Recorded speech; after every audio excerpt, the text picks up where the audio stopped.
이번엔 수도권입니다. 서울 성동구에서도 코로나19 환자가 나왔습니다. 아직 어디에서 어떻게 감염됐는지 확인되지 않았습니다.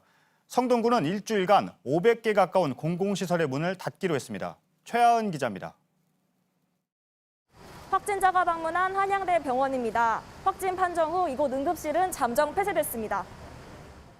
77살 이모 씨는 고열 등 증상으로 어제 외래 진료를 받았습니다. CT 촬영 결과 폐렴 소견이 발견돼 코로나19 검사를 시행했습니다. 오늘 새벽 양성이 나와 국립중앙의료원으로 이송됐습니다. 보건당국은 지난 11일 기침 증세가 발생한 것으로 확인했습니다. 최근 3달 안에 해외를 다녀온 이력은 없습니다. 어디서 어떻게 감염된 건지 파악되지 않은 겁니다. 역학조사가 진행 중이라 구체적인 동선은 공개되지 않았습니다. 접촉한 의료진과 이 씨 아내는 자가격리됐습니다. 구청은 위기 대응 단계를 심각으로 높였습니다. 성동구 내 모든 어린이집은 긴급 휴원에 들어갔습니다. 다른 공공시설도 일주일 동안 문을 닫습니다. 복지관, 체육시설 등 총 494개 시설이 운영을 중단합니다. 확진자가 살던 아파트도 비상조치에 나섰습니다. 오늘 방송 아침 오전에 커뮤니티 센터인데 여기 기사들은 아파트와 연결된 상가는 금요일까지 휴업합니다. 보건소는 단지를 비롯해 인근 지역에 방역을 실시했습니다. JTBC 최하은입니다.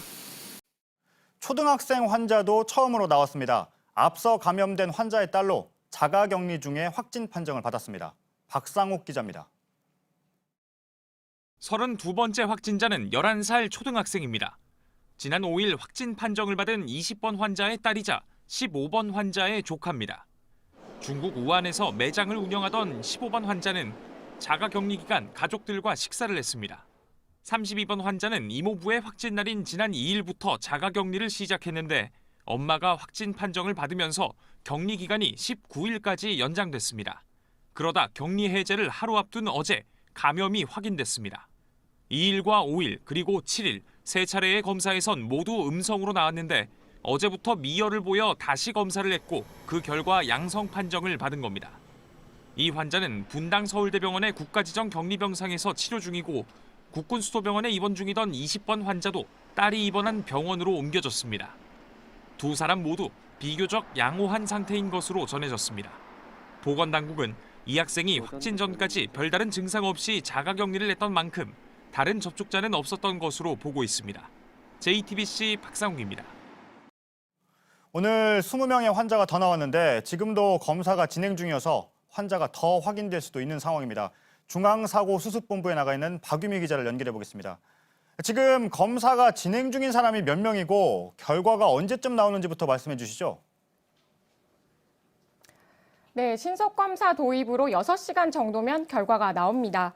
앞서 보도해드린 대로 31번의 접촉자는 166명입니다. 또 교회에 대해서는 광범위한 조사가 이루어지고 있기 때문에 접촉자 수는 훨씬 늘어날 것으로 보입니다.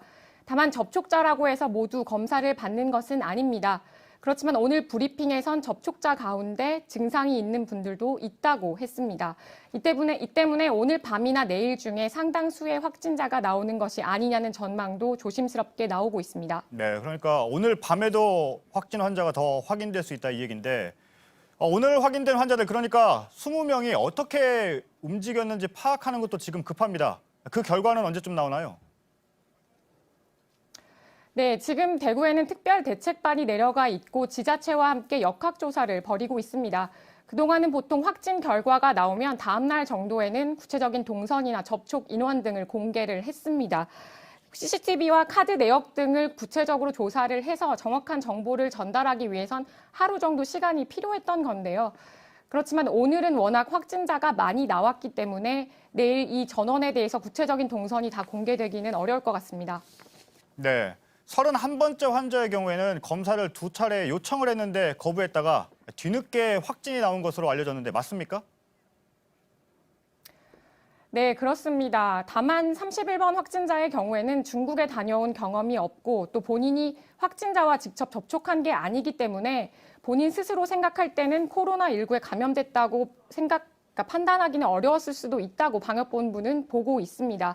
그리고 오늘 의료진과의 마찰이 있고 몸싸움이 있었다는 식의 소식도 일부 전해졌는데요. 가짜 뉴스로 확인이 됐습니다.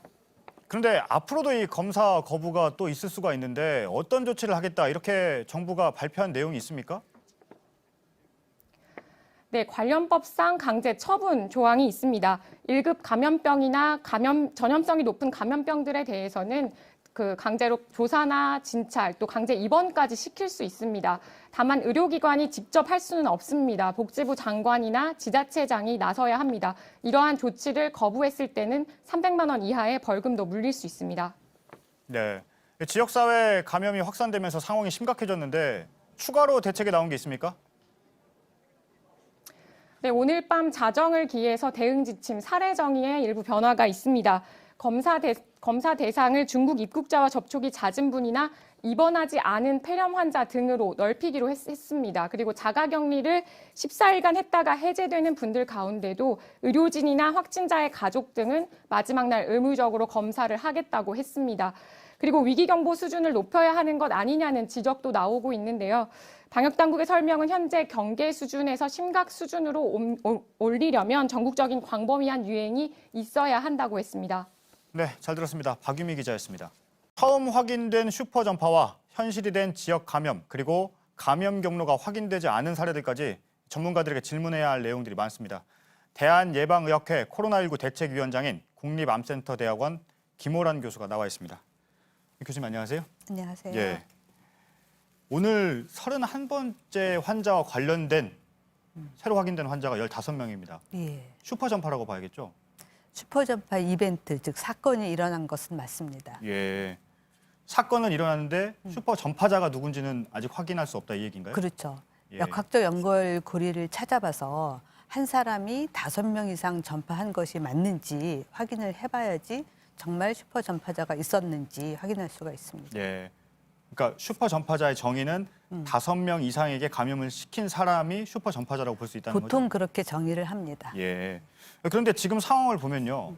31번째 환자가 일단 판정을 가장 먼저 받았고 지금 증상이 나온 지도 열흘가량이 지났기 때문에 그 사이에 다른 사람은 일단 교회에서는 없었기 때문에 31번째 환자가 슈퍼 전파자의 가능성이 제일 높은 것 아니냐 이런 얘기가 나오거든요. 그렇게 추측할 수도 있지만 예. 이 환자가 어떻게 걸렸는지 아직 알 수가 없습니다. 예. 그래서 이 환자도 다른 사람들하고 같이 공동 노출이 돼서 걸린 건지 이 사람이 다른 사람들을 감염시켰는지 좀 더 찾아봐야 됩니다. 네. 일단 이번 국내 코로나19 국면에서 슈퍼 전파가 확인된 건 이번이 처음입니다. 그렇습니다. 뭐 전파자는 확인이 아직 안 됐다고는 예, 하지만 그렇습니다. 이게 어떤 의미가 있을까요? 이 국면에서. 이런 규모의 유행이 여기저기서 발생한다. 예. 그러면은 이제 굉장히 관리가 어려워지는 문제가 생깁니다. 벌써 지금 조사 대상자도 굉장히 많고 그 사람들을 다 역학조사하고 그 사람들의 접촉자를 다 격리하고 예. 그러면서 관련된 의료기관들이 줄줄이 폐쇄되고 그러면은 지역사회 혼란이 가중되고 또 아픈 사람들이 응급실에 가고 병원에 가야 되는데 지역의 의료기관이 다 폐쇄됨으로 인해서 큰 혼란이 올 수 있습니다. 예. 대구 경북에서만 오늘 18명입니다. 그렇습니다. 물론 아직 동선이 안 나왔는데 내일이면은 이 18명과 접촉한 사람들이 또 그렇죠. 나올 텐데 예. 어떻게 봅니까? 통제할 수 있는 범위라고 볼 수 있을까요? 지금 이 정도 숫자는 가능하지만 이제 이 18명의 접촉자 중에 또 환자들이 나오고 그러면 이제 점점 규모가 커지잖아요. 그럴 경우에는 지금 뭐 내일부터 6판 지침 사례 정의가 나오지만 방역 당국의 대응 전략 자체도 좀 수정이 불가피할 것 같습니다. 예. 31번째 환자 같은 경우에는요. 그 의료기관에서 검사를 요청을 했는데 거부를 했습니다. 그런데 앞서 보도해드린 내용을 보면 의료기관에서는 강제를 할 수 없다. 지금 이렇게 돼 있는데 그렇습니다. 앞으로 네. 이런 사례가 또 나올 경우에 문제가 되는데 대책을 새로 세워야 되지 않을까요? 꼭 그렇지만은 않습니다. 예. 왜냐하면 지금 이런 상황이 벌어졌기 때문에 사실은 의료기관이 봤을 때 필요 없다고 생각하는데도 검사를 요구하는 환자들이 더 많아지는 게 오히려 좀 걱정스러운 상황입니다. 예. 아니 그런데 만약에 31번째 환자가 의료기관의 검사 요청에 응해서 조금 빨리 판정을 받았다면 이 감염 우려를 좀 더 줄일 수 있었던 부분이잖아요. 이 부분에 대한 그렇습니다. 대책이 좀 있어야 될 것 같은데요. 예, 아무래도 의료기관의 판단을 좀 믿고 따라주시는 게 필요합니다. 의료기관이 CT를 찍어서 이 환자의 폐렴 양상을 봤을 때 예. 분명히 바이러스성 폐렴을 의심했을 겁니다. 그렇기 때문에 권고를 했을 텐데 아마 환자 입장에서는 내가 노출된 적이 없는데 굳이 검사를 해야 되나 이런 의구심을 가졌던 것 같습니다. 예, 알겠습니다. 또 한 가지가요. 지금 일단 31번째 환자도 마찬가지고 앞선 29번째 환자도 마찬가지고요. 오늘 서울에서 확인된 환자 그리고 또 대구 경북에서도 있었지만 이렇게 감염 경로가 확인되지 않은 환자들이 계속 나오고 있거든요.